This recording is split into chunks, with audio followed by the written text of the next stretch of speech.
in making sure we prevent that? Are you going to help me in preventing that? In other news tonight, the Prime Minister has sacked one of his health ministers over offensive comments he's reported to have made in a WhatsApp group. Andrew Gwynn has also been suspended as a member of the Labour Party and has since apologised for what he calls misjudged comments. It follows reports in the Mail on Sunday claiming he reportedly made anti-Semitic comments and joked about a pensioner constituent, saying he hoped she died before the next election. It's also alleged that he attacked members of his own party, including making racist comments about Diane Abbott and sexist comments about Angela Rayner. Well, Housing Minister Matthew Pennycook praised Sir Keir Starmer for acting decisively. Comments made by Andrew Gwynn are completely unacceptable. That this is going to be a government that upholds the highest standards of conduct in public life. We're a government in service of working people, so we've taken decisive action to dismiss Andrew Gwynn as a minister, as is the case. There's a live investigation going on in terms of the Labour Party. Andrew Gwynn's been administratively suspended. He's lost the Labour whip. I don't know what was said in those WhatsApp groups. It wouldn't be appropriate for me to comment. The parents of two girls killed in the Southport knife attack say they are now looking for light in the darkness. Speaking to the Sunday Times, 7-year-old Elsie Stankham and 6-year-old BB King's families remembered their daughters as confident, happy and intelligent. They also opened up about their children's funerals and the support they've received from their communities in the months since the horrendous attack. Mr. Sylvia Guia was also one of 3 young girls to lose their life. And breaking news from the sporting world tonight. Plymouth have stunned Premier League leaders Liverpool, knocking them out of the FA Cup in a famous 1-0 victory at home park. Ryan Hardy's 53rd minute penalty sealed their first win over Liverpool since 1956, leaving fans in disbelief and the visitors' hopes of a quadruple in ruins. It's only the 4th time in FA Cup history a team outside the top division has knocked out the league leaders. Liverpool had made 10 changes, fielding a very young bench, and sadly paid the price. Congratulations to Plymouth. Those are the latest headlines. I'll be back with you in an hour. Now, though, it's over to Camilla. For the very latest GB News direct to your smartphone, sign up to News Alerts by scanning the QR code or go to gbnews.com/alerts.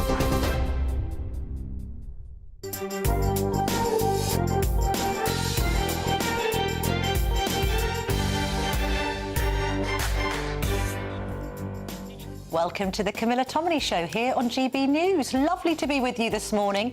I'm going to be joined by Matthew Pennycook. He's the Housing and Planning Minister. I'm going to be asking him whether the government can meet its housing targets and how it plans to accommodate nearly 5 million new migrants by 2032. I'll also, of course, be asking him about the Andrew Gwynn scandal. Let's call it that, because it certainly is. I'm also going to be joined by Alex Burkhardt. He's the Shadow Chancellor of the Duchy of Lancaster, basically Kemi Badenoch's sort of de facto deputy. I'm going to be asking him about her plans for limiting legal migration and what he makes of reports of a mega deal between Nigel Farage and, wait for it, Boris Johnson. Former Tory MP, now she's a Reform Greater Lincolnshire mayoral candidate, Dame Andrea Jenkins, joins me. I also want to ask her about the mega pact because she knows Nigel Farage and Boris Johnson very well. Is there anything in that Mail on Sunday story? I'm going to be speaking to Britain's strictest headmistress, Catherine Burble-Singh, head of Michaela Academy in Wembley. She's going to join me to discuss this ongoing row with the Education Secretary, Bridget Phillipson. Expect some fireworks with that.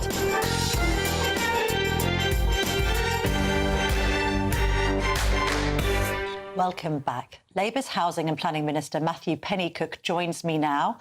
Good morning, Minister. Thank you very much indeed for joining me on GB News.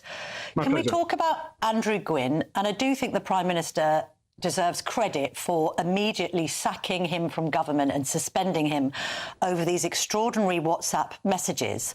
But my question is, genuinely, should any MP who messages "Dear resident, F your bins, I'm re-elected and without your vote, screw you.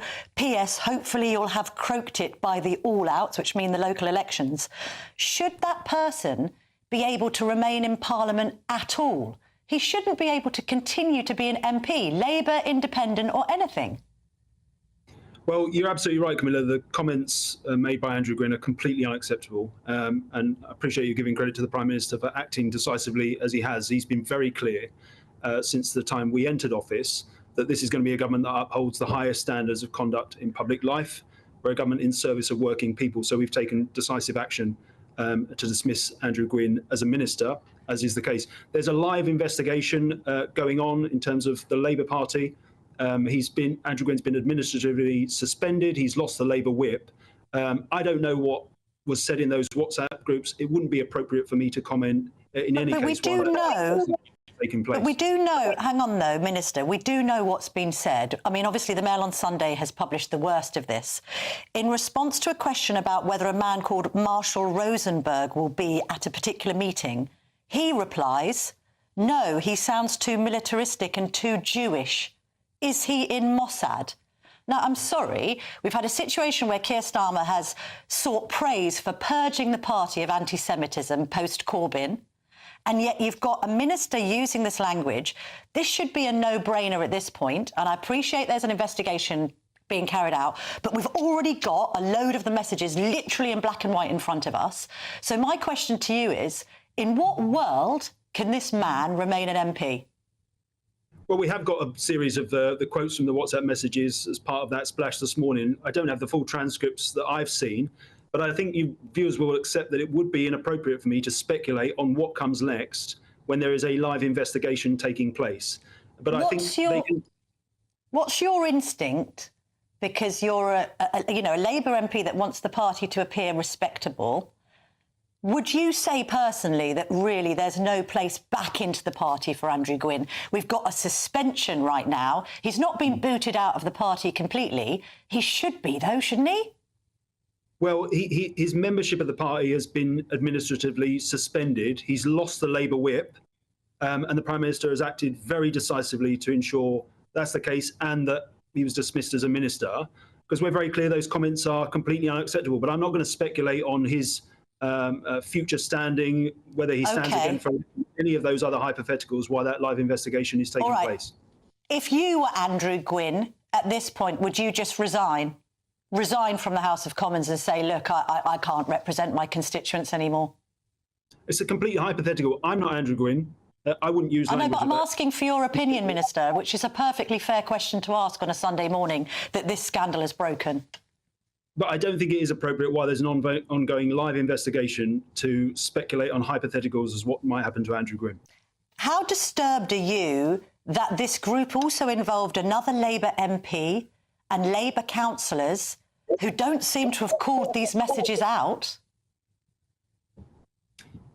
I don't know. I mean, I don't know if you know, Camilla. I don't know who released the transcript of that WhatsApp. I don't know the circumstances in which this information have come to light. Again, I don't think it would be appropriate, not personally knowing the full details, for me to comment on hypotheticals, on speculation, when there is this live investigation. I think your viewers, as I've said, draw comfort from the fact that both in terms of the Labour Party having that administrative suspension, the removal of the whip, and Andrew Gwynn's dismissal as a minister, that the government is determined to uphold the highest standards in public life and to act decisively across the board. It doesn't matter who the minister is or who the member of parliament is. I know, but final question on this, because I do want to get onto housing. It's really important to the GB News audience. But from what we know already, barring an investigation, doesn't it suggest to you we've got misogyny, we've got racism, we've got anti-Semitism, and we've got wishing a constituent dead? This man has no place in Parliament. That must be your natural instinct. It's my instinct. And I don't think I can be any clearer than I have been, Camilla, that language is completely unacceptable. So he shouldn't be in the House of Commons for a minute longer. He should be permanently expelled from the Labour Party and expelled from Parliament. That's what most people watching and listening to this will be thinking right now, Mr. Pennycook. And I can understand why they would be thinking that. I'm not going to prejudge or predetermine that investigation that has just taken place overnight. Let's get on to housing. The Centre for Cities has warned that Labour will miss its pledge of 1.5 million new homes by 2029 by at least 388,000 homes. So are you going to meet that 1.5 million pledge? Can you give us a cast-iron guarantee that pledge will be met? We are confident that that target can be met. It is an incredibly stretching target, and I think we deliberately chose it for that reason. And I just put to your view as the counterfactual. We could have picked a fairly easy target that we know we could have comfortably met, could have picked the previous government's target of building just under 1 million homes over a parliament. That wouldn't have been commensurate with the scale of the housing crisis that this country is in the grip of. You know, that won't deal with the fact that a generation is locked out of home ownership, that 1.3 million people languishing on social housing waiting lists, that we've got, to our shame as a country, 160,000 children right now homeless in temporary accommodation. So yes, it's a stretching target, it's challenging. We've got to take reform across the board. It's got to be reform and investment. It's a set menu, if you like, not a la carte. Yes. We've got to do everything. We're working at pace to do that. But if we are confident we can meet the target. In that case, you say you've got 1.3 million on housing waiting lists. Why on earth isn't Labour doing more to bring immigration down really, really considerably? Because we've got an ONS prediction that the population is going to go up to 72.5 million by 2032. 4.9 million of that is going to be made up by migrants. So actually, the maths don't add up on your housing targets. You're not going to have nearly enough homes built by 2032. I would just gently push back on those ONS figures. I think they take trends baked in under the previous government. And you will know that between 2019 and 2024, migration doubled, reached nearly 1 million points in single years. That is unsustainable. We've been very clear that we've got to restore order to the asylum and immigration system. We've got to bring levels of net migration down. And in doing so, we will take pressure off the housing system. We're not going to set arbitrary targets like the previous government did that are not achieved. Well, because why can't you just set a target that is achieved? There's no point picking arbitrary targets. We're very clear on our commitment to bring down levels of net migration. But Camilla, what I'd sort of say... But literally by how many? But even if you don't bring down a target, just give me a rough figure. I've asked Yvette Cooper this, the Home Secretary. She can't answer either.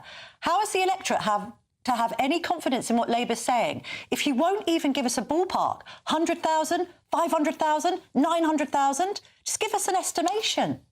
But I think the electorate, I don't know about you, I think the electorate are tired of politicians pulling out these arbitrary figures on migration and not meeting them. They should judge us by our actions. The number of removals since we took office over 16,000, enforced returns up 24% since July, foreign criminals being deported in large numbers. They should judge us by our actions rather than some arbitrary target. I think they've had enough of that under the last Labour government. But we are don't you think the electorate is moving closer to Reform, who are now ahead in all of the polls because Reform have been really clear on net zero migration? Don't you think that's how the electorate is reacting to 14 years of Tory rule and Labour ambivalence on immigration numbers? I just, I'm afraid, fundamentally reject that we are ambivalent on numbers. We are very clear. Well, you won't give me a number. That's why you're being ambivalent. If you were being unequivocal, you'd give me a figure. No, I'm not going to pick out an arbitrary number from the air live on Sunday morning television. That when, you know, in the way that the previous government did, I think people have lost confidence in that type of approach. They should judge us on our commitment to bring down levels of... But you're saying, I think... But they've lost confidence in politicians because you're saying you won't set a target because no politician seems to be able to meet a target. And then you're wondering why people have lost faith in politics. How it should work is you set a target and you meet it. And then the electorate says, thank you very much, you've honoured a manifesto pledge. And we'll set out further details in due course. There's a white paper coming that will evidence the way we think we can bring down levels of net migration. As I've said, a number of evidence points that shows how serious we are on the numbers of deportations taking place, on enforced returns. That is a clear direction of travel that this government are going in. But I come back to the point on housing, Camilla. Even if levels of net migration were not what they were under the previous Conservative government, even if those trends weren't being extrapolated forward, we'd still need to build houses in huge numbers of all tenures, because for decades in this country, we have not built enough homes for our people. So removing net migration from the equation, you'd still have to build in large numbers, is why we're so determined to meet this 1.5 million new homes target. Because, you know, a situation where we've got, as I've said, 160,000 children homeless right now in temporary accommodation, that a target, a much less ambitious target, 1 million or whatever it might be, would not be enough to meet that challenge. Thank you, Minister. We just have to leave it there for time reasons, but thank you so much for your time this morning. Great to speak to you. Lots more to come on the Camilla Tominey Show today, including Alex Burkhardt, Kemi Badenoch's right-hand man, on that mega deal. Let's see what he has to say. See you in just a jiffy.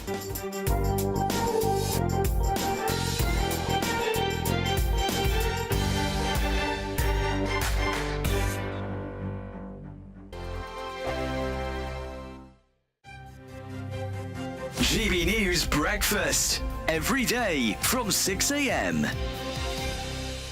Newly released MI5 files reveal that Queen Elizabeth II was kept in the dark over the treachery of a senior courtier. Yeah, for almost a decade. This is Sir Anthony Blunt, who played a double life, passing intelligence, the KGB, during World War II as a senior MI5 officer. But, remarkably, he was allowed to keep his position amid fears of a major scandal if the truth came out. Well, now those files have been released by the National Archives, which includes the Queen's response to finding out a trusted member like Anthony Blunt was really a traitor. Well, joining us now in the studio is GB News royal correspondent Cameron Walker. Good to see you this morning, Cameron. This is astonishing. Oh, absolutely. And this wasn't a little spy. This was Anthony Blunt was a full-blown spy. He passed to the Soviets the D-Day deception plans during the Second World War. He was working for MI5, but a double agent for the KGB as well. The wrong plans. He passed on the plans. The wrong ones. The wrong one in 1944. Yeah. Exactly. But he then got a job inside Buckingham Palace as one of the Queen's most trusted aides and courtiers, the surveyor of her art, essentially like kind of an art advisor for Her late Majesty. There was always suspicions about Anthony Blunt way back in the early 50s because he was part of this notorious Cambridge spy ring, a group of 5 boys recruited at Cambridge. 2 of these people fled to Moscow in 1951. Anthony stayed behind in London and subsequently got a job inside Buckingham Palace, and it wasn't until 1964 that he confessed to his treachery. The reason he confessed was because he was granted immunity. GB News, the People's Channel. In the GB newsroom, we bring you the news as it happens. With our team of dedicated journalists across the UK, we're ready to keep you up to date with what's happening every half an hour, every single day. Bulletins here on GB News, the People's Channel, Britain's news channel. I'm Christopher Hope. From pop stars to politicians, I'll interview anybody in a pub who's got a political opinion. Join me every Friday on Spotify, Apple Podcasts, YouTube or gbnews.com, or wherever you get your podcasts. This is GB News, the People's Channel. Headliners on GB News 11 p.m. every night. It's got 3 top comedians going through the next day's newspapers so you don't have to read them, which is great. That's a good point. He's lying. I mean, maybe he's not lying. That's Headliners every night from 11 p.m. and 5 a.m. as well on GB News, Britain's news channel.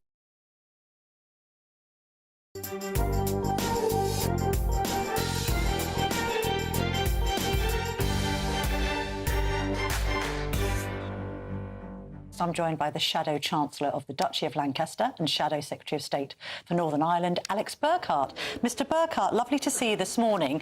Can I just discuss with you this Andrew Gwynn scandal? Because I have put it to Matthew Pennycook and he said we need an investigation. We've seen enough messages already, haven't we? Shouldn't this bloke be expelled from Parliament and there be a by-election in Gorton and Denton? Yeah, I think there probably should be, Camilla. I mean, I noticed on your headlines, I think the worst thing that I've seen Mr Gwynn say on that group was that one gentleman was too Jewish. Now, yes. Keir Starmer claims that he's gotten on top of this problem in the Labour Party, but he clearly hasn't. We need to know who else was on that group. Did they call Andrew Gwynn out when he said that? If not, what sanctions are going to be taken against them? You know, we need all of this out in the open as quickly as possible, because otherwise it's the same old Labour, same old anti-Semitism within the left in this country, and you know, it shows that Labour hasn't changed at all. So, Mr Burkhardt, can I just confirm you are calling on Andrew Gwynn to resign from Parliament? I don't see how, given what he said, I don't see how his position is tenable. OK. Let's move on to Kemi Badenoch's suggestion that jobless and low-paid migrants should be banned from securing indefinite leave to remain. Why are you saying that? So, at the moment, there is a big surge coming through the immigration system. And if the government doesn't do something very quickly, what will happen is that a large number of people will be eligible to apply for indefinite leave to remain. And that means that they'll be eligible for benefits and access to social security and so on. What we're saying is that the government needs to extend that period from 5 years to 10 years, and that those people who then get indefinite leave to remain after that time will have a further 5 years before they can apply for British citizenship. And the reason we're doing that, Camilla, is first to deal with these numbers, unprecedented numbers, but also to re-establish that having UK citizenship is something very precious. It's not something that should be handed out easily. It's something that should be we should all consider to be incredibly important. But won't the electorate turn around and say this all happened on your watch? You've got this massive surge. We now have the prediction that a quarter of the UK population will be foreign-born in 2035. You can say, well, it all started with Blair, but the trouble is that the Tories gave it rocket boosters, didn't they? Look, Camilla, as I think I've said on your show before, the last government made mistakes, and that's why it's not the government anymore. We are under new leadership, and Kemi has made it very clear that the government needs to act now to make sure that we have a much better scheme for dealing with people who are already in the country. But also, she said last year, as you'll recall, that the next Conservative government will have a hard cap on the number of work visas it hands out in the first place. We are coming forward with new policies. This is a new team, and we are going to be holding the Labour government to account this week because their Borders and Security Bill is coming before the House of Commons. We are going to put down amendments to make sure that Labour has the opportunity to do the right thing. Why not just say net zero migration like Reform? We've said that we would have a cap. Look, the whole thing about net zero, Camilla, is that there are a lot of people, British people, who are leaving the country at the moment to work abroad, partially because of the damage that Labour Party is doing to the economy. And I don't want those people to leave the country. I want us to get some of the 9.3 million working age people who are on benefits back into work, which would be better for them and better for the British economy. I want to make sure that our country has an economy that's growing properly again. And you'll have seen that growth figures this week were slashed from 1.5% to 0.75% because of the disastrous steps that Rachel Reeves took in her budget last year. So this is all part of a package that the Conservatives are putting together to make sure that in the next Parliament we can have a sensible policy on immigration and a proper growth policy that will benefit everyone in our country. But what's the point of announcing a cap on the number of visas being granted if you aren't going to tell us what it is? What's the number? Kemi said that we would announce that before the next election, and it's going to be very, very much lower than the numbers. So it'll be very, very much lower than the figures that we have at the moment. What do we think it will be approximately? Camilla, I've said that we would announce this before the next election, and we will. All right, well, that's 4 years away. I mean, surely now you've got Reform literally nipping at your heels. In fact, you're nipping at their heels. They're ahead of you in the polls. They've said net zero migration. They've laid it out really clearly. Well, all of the polls last week, the poll of polls, let's look at that one, puts Reform ahead of the Conservatives. And any talk of any deal appears to see the Conservatives as the junior partner to Nigel Farage. Some polls have us up, some polls have us down. Anyone who's obsessing about polls 4 years out from an election, quite frankly, Camilla, needs to get a life. There is an enormous amount of time between now and then.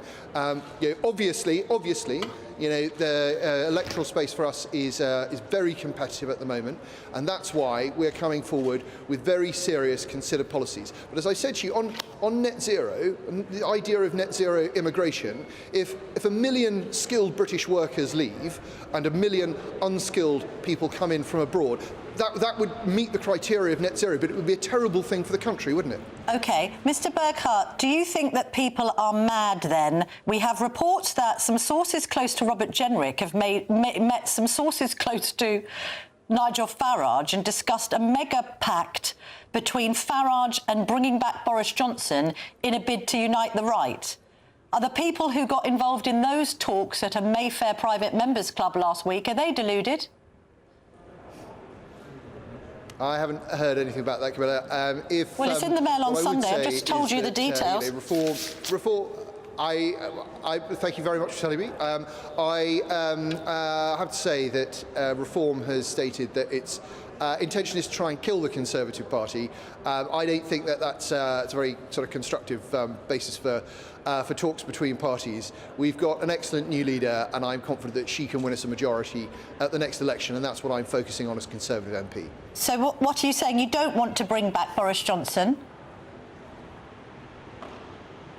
I want Kemi Badenoch, who we only elected 3 months ago, to lead us into the next election and win that election for us, as I know she can.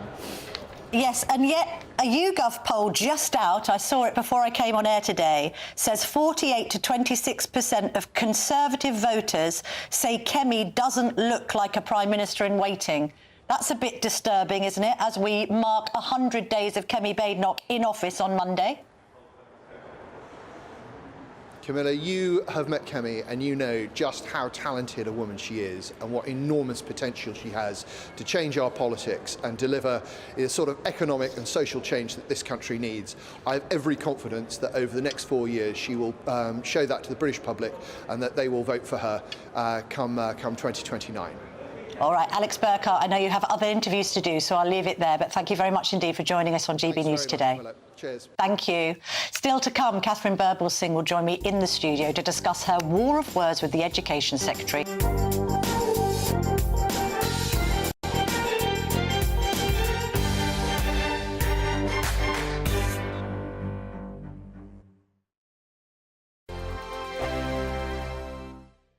Hello there, very good evening to you. This is your GB News weather update provided by the Met Office.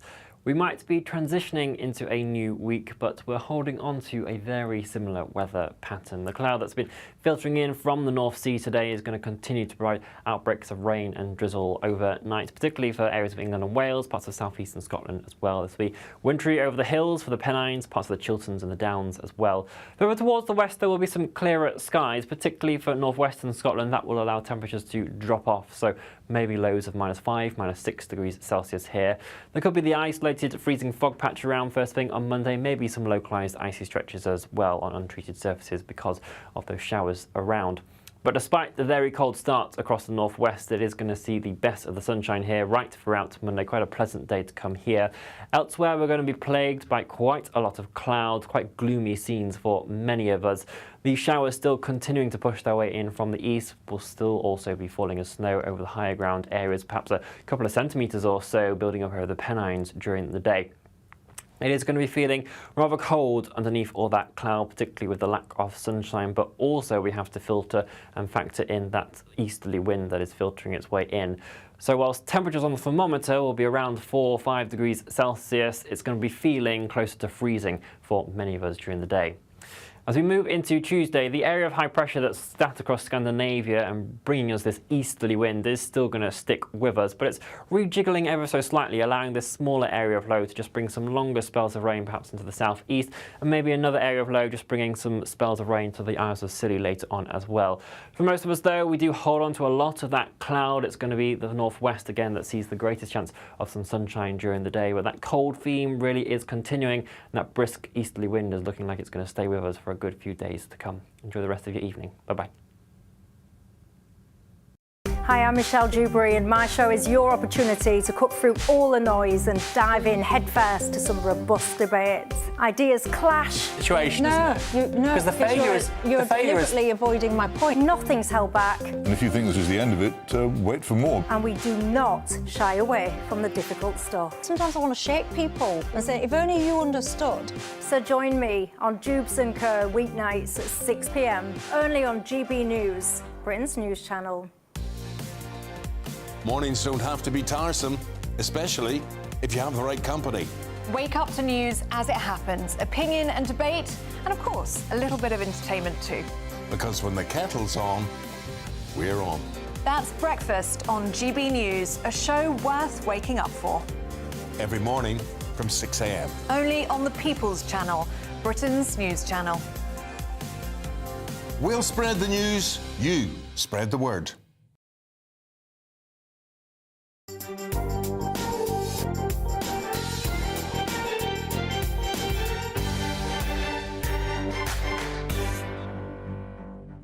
Welcome back. Catherine Burblesing, who's the headmistress of the Michaela Community School in Wembley, joins me now in the studio. Lovely to see you, Catherine, if you don't mind me calling you that. Yeah, sure. Rather than Miss Burblesing, which you must hear a lot at school. Yeah. Now, you've been in a war of words, so to speak, with Bridget Phillipson. Yeah. You had a meeting with the Education Secretary. You didn't find it particularly satisfactory. You then wrote an open letter which was published in The Spectator detailing why you don't think that Labour's legislation, its plans to reform schooling in the UK, is fit for purpose. Yeah. You have then been briefed against, and I'm just going to put some, let's call it Labour source briefing against you to you, and you can respond about this now infamous meeting. It was apparently an appalling meeting. You were twice told that you had to contain yourself. Your conduct was apparently utterly disgraceful. She had a tantrum, basically. What's your response to that? Well, that's just not true. I did interrupt her, but it was me and my deputy, and both of us were asking various questions. We weren't willing to be fobbed off, so that is true. We weren't very deferential in the way that, you know, it was obvious that they, and I say they because there were four of them, that they were trying to get the time to tick along, you know? And you give platitudes to my questions, and you do it deliberately. Come in and speak to us about the nice things about your school. No, oh gosh, it's so fascinating. My deputy spoke about the fact that we more or less matched the number of nines that Eton got last year. We got 52%, they got 53%. Result. Progress 8 score, the highest in the country for 3 years running. So my deputy spoke about that. Yeah. At no point did she say, gosh, that's fascinating. Tell me about your teaching methods, or what are your values like, or what kind of behaviour systems do you have? There was no interest at all in what we were doing. Why do you think that was? Because you've accused her of being a Marxist. I mean, what are you backing that up with? Well, what I mean by that is that she's trying to centralise all the power in the state. So at the moment, academies have freedoms to be able to do what's right for their particular intake. With this new bill, we will have those freedoms taken away from us and returned to the centralised state. So that's what I mean when I call her a Marxist. And what will that restrict you doing if that happens, if this children's wellbeing and school bills is passed? What will you be restricted in doing? So, for instance, the pupil admissions number that you have in any one school, let's say I have 120 kids.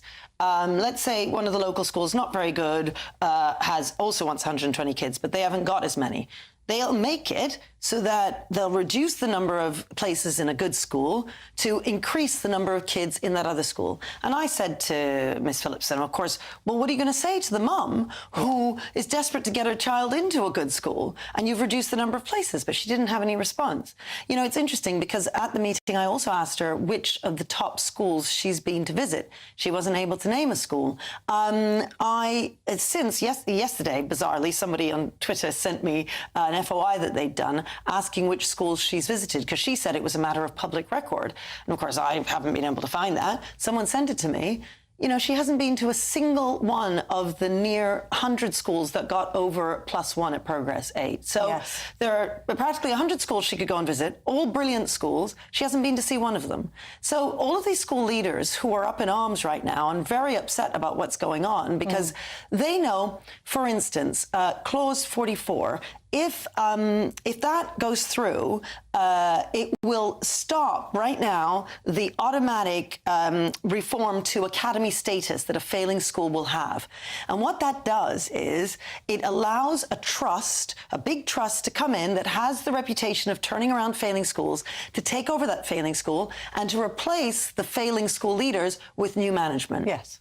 Sounds like a good idea. Yeah. This is a good idea. And it's worked beautifully because, of course, in Wales and Scotland, where they do not have the freedoms that the academies have here, they have done extremely badly in terms of the international PISA tables and the Pearls tables. We have moved up in England, so much so from 27th to 7th in maths. We're now top of the Western world in reading. So the fact is that we've done very well. In England. Wales and Scotland have not done because they don't have the same freedoms. What Bridget Phillipson's going to do is remove those freedoms from the academies here to make us like Wales and Scotland, which is just crazy because we will plummet in those international league tables. I mean, you've said that she, quotes, hates academies because she has in the past voted against kind of the academy system and academisation. Yes. Are you saying... So go on. No. And that's the case. She's always voted against it. Actually, the Prime Minister ran on an anti-academies ticket. That's what he did, you know? So the fact is they have always made it very clear they're against academies. She's now saying she loves academies, while at the same time removing the freedoms from academies that make an academy an academy. You could counter-argue your point by saying, well, autonomy's great if it's a head like you and you're really efficient and successful. What if it's a bad head? You don't want them to have too much autonomy. Maybe the government should take more control. Yeah, but you know what the freedoms are? They're little freedoms, like being able to use uniform in such a way to be able to turn around a failing school. Yes. Like freedom to be able to hold on to my 120 kids and not have them taken away from me. I mean, the idea that the unions sort of back this, I was looking at it in the week and I was thinking to myself, you're quite a threat, aren't you, to bad teachers who are protected by the union system. It's actually, if you were of a socialist persuasion, you'd look at Michaela and think, my gosh, if Birbalsingh can turn this school around, what excuse does any school have in the country not to come up with these results? It does hold a torch up, doesn't it? You're a beacon of good teaching, quite clearly. Your results show that. It also makes bad teachers look really bad. Is that a problem?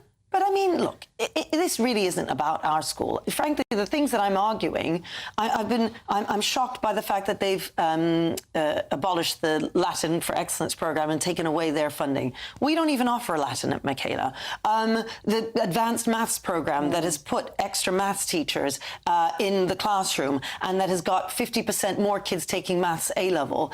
These are things that I have not participated in, but I'm arguing for them because I feel sorry for those head teachers out there who are desperately trying to do right by their kids, who are tailoring their curriculum, tailoring their uniform, making sure that they are able to hire. For instance, she wants a bureaucratic stamp of certificate on all teachers who are teaching in our system. Fact is, I find it very difficult to find music teachers. 3 years I had a music teacher who came to teach with us, who was the wife of one of my maths teachers. Sure. She was a lawyer. She would never have come to teach with us if she'd had to go through the process of getting that bureaucratic stamp. She taught us for 3 years, did an absolutely brilliant job, and then went off and is now a wife and mum. I mean, the fact is that we need those freedoms to be able to give a bespoke and tailored offer to our communities.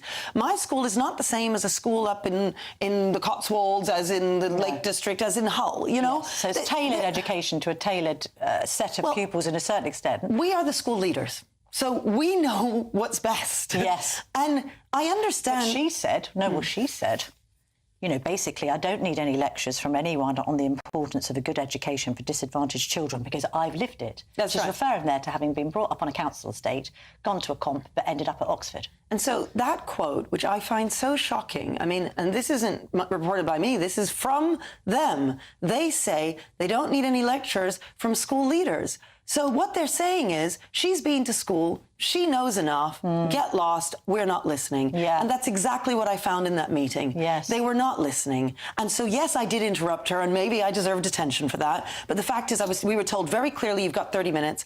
And then they were behaving in such a way, and I say they, you know, staring at us, being horrible to us, you know, refusing to give us water and so on.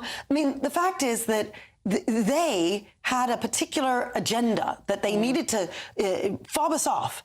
And I wasn't going to be fobbed off. No. I wanted to know because I'm fighting for our kids here. Yes. Right? Across the nation. On that note, because I've got somebody in my ear saying we've only got a couple of minutes left, let's just talk about something positive. Tell us, what are the top 3 secrets to a successful school? And only she'd asked that. If she'd asked that, how brilliant that would have been. Tell us now. Okay, so to turn around a difficult situation in your school, you need uniform. You start with uniform, broken windows theory, just like they turned around New York with the subway cars and taking the graffiti off. It would take me a long time to explain. Then you need to have excellent teaching methods in your classroom. The teacher needs to be in charge, needs to be the authority there, and there needs, third thing, are the values that you're teaching your children. I'm always talking about small c conservative values. Now, obviously you pick and choose depending on the situation you find your school in, because every school needs freedoms to do what is right for their children. But those core 3 things, if she'd asked me about them, gosh, I could have spoken for ages. She never did. And final question, asking not just as a journalist, but also as a mother of 3. Screens in schools. Well, your thoughts, please. No. And not even screens at home, really, until 6, 7, 8 years old. And even then, restricted where you are watching them. It needs to be supervised. Honestly, they are so dangerous for children. In 50 years, we're going to realize what we've done. Please tell your listeners and your viewers, please, please, please, keep your children off the screens. But when it comes to the classroom, then, this whole idea, everyone should have a Chromebook. No. So how do you do it? Well, we don't have Chromebooks. We do writing, on paper. So children learn how to hold a pen and learn to get... Look, you're more likely to remember your thoughts if you're writing them down. You're more likely to think critically if you're writing stuff down. That's just been proved by studies. And the fact is that when you have kids on Chromebooks in classrooms, they are not working very hard.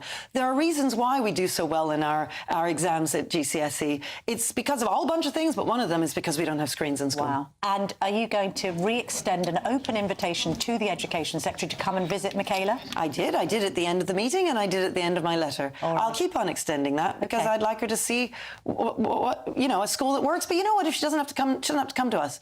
There are 100 other schools out there with amazing Progress 8. She could go and visit one of them. Do you know what? I wouldn't mind spending a day at your school. Maybe we bring some cameras if the parents and the pupils were agreeable and have a look at Michaela ourselves. Yeah, we'd love to have you. All right. Thank you very much, Catherine Burble-Singh. Coming up next, Dame Andrea Jenkins is going to be joining me. This is the Camilla Tominey Show, only on GB News. Stay tuned. Be back in just a jiffy.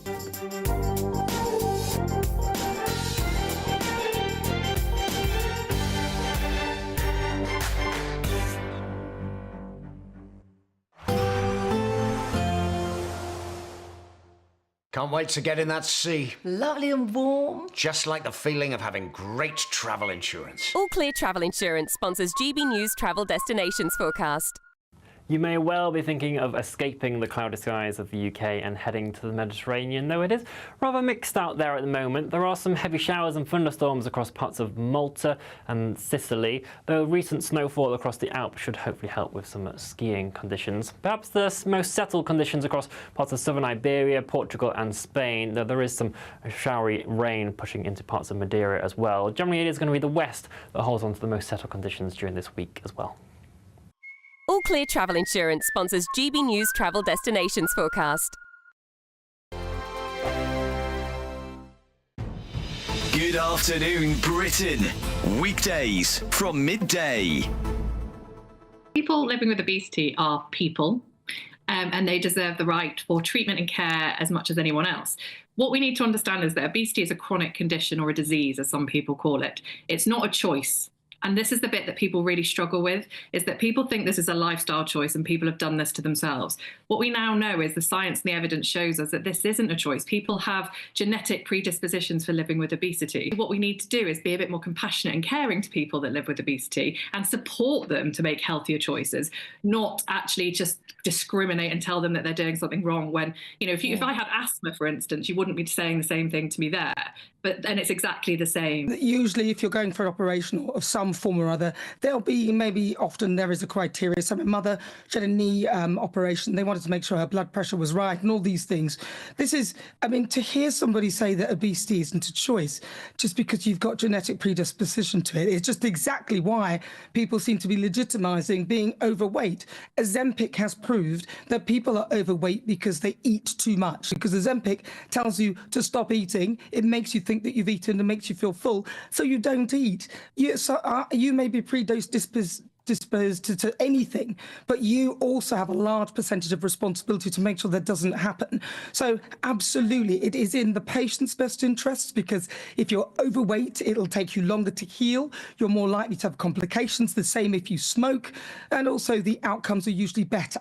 So for a smoker, if you quit, say, 4 weeks before surgery, you're 25%, your risk is lower of respiratory complications. So this is literally, of course, it's discriminatory, because you have to decide, you have to prioritise the people that are likely to survive the operations. GB News, the People's Channel. This is Britain's newsroom, where your voice matters. It's just astonishing. With expert analysis and honest opinion, we don't just keep you informed. We bring you unique perspectives you won't see anywhere else. Can't argue with any of that. When the news happens, it happens here. On Britain's newsroom, weekdays from 9:30 a.m. Only on GB News. I'm Christopher Hope. From pop stars to politicians, I'll interview anybody in a pub who's got a political opinion. Join me every Friday on Spotify, Apple Podcasts, YouTube or gbnews.com, or wherever you get your podcasts. This is GB News, the People's Channel. If you want your news to be straight talking, This is a nightmare for the Conservatives again. down to earth, It's not just Nottingham where this is happening, is it? and most importantly, honest, Hard-working, middle-class taxpayers, they'll get the book thrown at them. then catch me, Martin Daubney, Monday to Friday, 3 till 6 p.m. on GB News, Britain's news channel.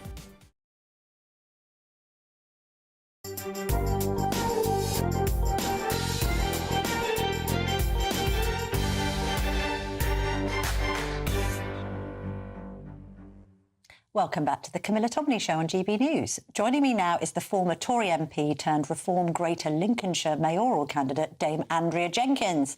Dame Andrea, lovely to see you today. Let me read you out the introduction to a story on page 5 of the Mail on Sunday, written by Glenn Owen, the political editor. Nigel Farage is prepared to work with Boris Johnson to defeat Labour in the national interest. Sources close to the Reform UK leader have told the Mail on Sunday. Discuss. This is just fake news, Camilla. Look, I know Boris, I know Robert, they're both friends. I know Nigel, he's a friend, and this just has not happened. Or is it somebody so remote who doesn't have any authority? And look, we don't even know if Boris wants to come back onto the front line of politics. Nigel has already said we are pushing to form a majority government. And so what I actually think this is Camilla, is this is Kemi's team briefing the media to make out that, number one, because they're behind in the polls, so to make it out that Robert is trying to do a deal that Nigel cannot get a government in his own right, and to try and discredit Robert. And I did see it myself when I was in government, Camilla. I remember, when I was a Conservative, I remember a story being briefed, and I asked Boris and Kerry about this, where it said that Rishi had come out and said that Boris he'd rang and spoke to Boris and he was going to help him campaign, and no such phone call happened. So we know that leaders of the opposition, governments, they do brief stuff like this, and I think it's a deflection tactic, and it is, I'm afraid, fake news, Camilla. OK, but do you think there's ever a chance that Boris Johnson might follow in your footsteps and defect to Reform? I don't think so, to be honest. I mean, I'm not sure he'll wants to come back onto the front line of politics, to be honest with you, Camilla. So, no, I don't think he'd do it for either party. No? OK, fair enough. But don't you agree that if it does look as if the vote is split on the right, that right-wing voters will really be wanting the Tories and Reform to come together, because they will consider that there's a fate worse than a split on the right, and that's another 4 years of Labour? Look, I mean, I tried to do that before the general election, as you know, Camilla. I spoke with Rishi, I spoke with Reform, trying to bring them both together. But we was in a different place in the polls then, and look at where we are now as the Reform Party. I mean, consistently, we're beating Labour and Conservatives, and we're 4 years away from an election. So I think anything's possible. Yes, if the push come to the shove and you know, we can't form a majority, we might need to look at that. But we're 4 years away. We've got 4 years to actually build on this massive momentum. We've got nearly 200,000 members already now, which is trouncing the Conservatives. So I think the only way is up, actually, Camilla. Yeah, it does make sense that if there were any deal to be done, it would be a post-election one once the numbers have been crunched, rather than anything involving people standing aside in seats and all the rest of it, because, as Nigel Farage has said, the Brexit Party was burned that way in 2019. Do you think that reform can grow further from, I think you're currently on about 25%. Obviously, for reform to govern on its own without the help of the Tories or anyone else for that matter, that vote share needs to begin with a 3. It probably needs to be 34, 35 at a minimum. Do you think you can do that over the next 4 years? And how will you do that? How will you broaden your sort of appeal so you can win over not just Tories but also Labour voters? I mean, I agree, we need to, and we are doing, actually. I mean, what I find remarkable, which I think we only saw it briefly during Brexit, where we could pull from the left as well. But with reform, it is remarkable on the ground, Camilla. I've seen it myself when I'm campaigning. Reform's ability to pull from both Labour and Conservative. And we've seen it in the recent council by-election results. And I think that the election's what's left. We know that obviously Conservatives and Labour have been colluding to cancel a lot, and they've cancelled a lot. But the ones that are going ahead, it's going ahead in Lincolnshire. These are important elections because I think it's a true test of what reform can do and how we can also pull off Labour. But it is very difficult for reform because Nigel Farage made those promises actually when you were unveiled as a reform mayoral candidate, saying, you know, it's all about the local elections, we can get hundreds of seats. And now that opportunity to sort of flex your muscles in May has been taken away. How damaging has that been for reform? I think it's been purposely taken away, actually, by the two main parties colluding. And I think that's pretty bad and it's undemocratic, actually. But look, there's these elections. We've got a good chance in Lincolnshire, touch wood. We've got a good chance in the Hull and East Riding election for mayor. And don't forget, the next stage after that will be the elections in Wales to the Welsh Assembly. I was just thinking, as I'm speaking to you, because we were covering the Andrew Gwynn story earlier today, I appreciate that you're going for a mayoral position. But actually, we could be facing a by-election in Gorton and Denton. If Andrew Gwynn can't go the distance, that would be a seat that I would assume Reform would want to fight. Would you like to re-enter the House of Commons? Maybe you should put yourself up if there is a by-election in that area, Andrea. No, I'm committed to standing to Mayor of Lincolnshire. You know, I've got roots there since childhood. And do you know, it's actually be better balancing it as a mum on my own with a 7-year-old being in one place. That's much easier. But, I mean, could we touch briefly on the chemist plan for migration as well? Yeah, sure. What do you think of that? Because I asked Andrew Burkhardt about it.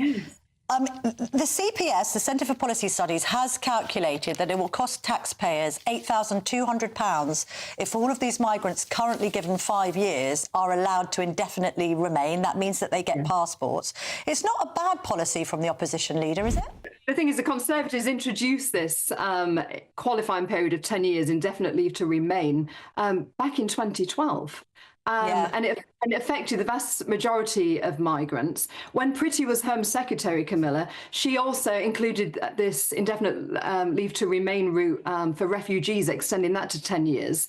But this created such a workload for the Home Office that they couldn't handle it. So the Conservatives abandoned it in 2023. And let's face it, it's not much impact. So they're just, I think what they've done, they've seen the figures, they're rehashing a policy which is already there, which is very disingenuous. But what's the policy to stop people coming here illegally? You know, I mean, people will be going off the grid to work illegally. Only in Spalding this week, a car wash was found to employ illegal migrants. So I just don't think what they are doing is actually addressing anything. Well, the Tories will argue it was the Rwanda plan, which obviously Labour immediately scrapped.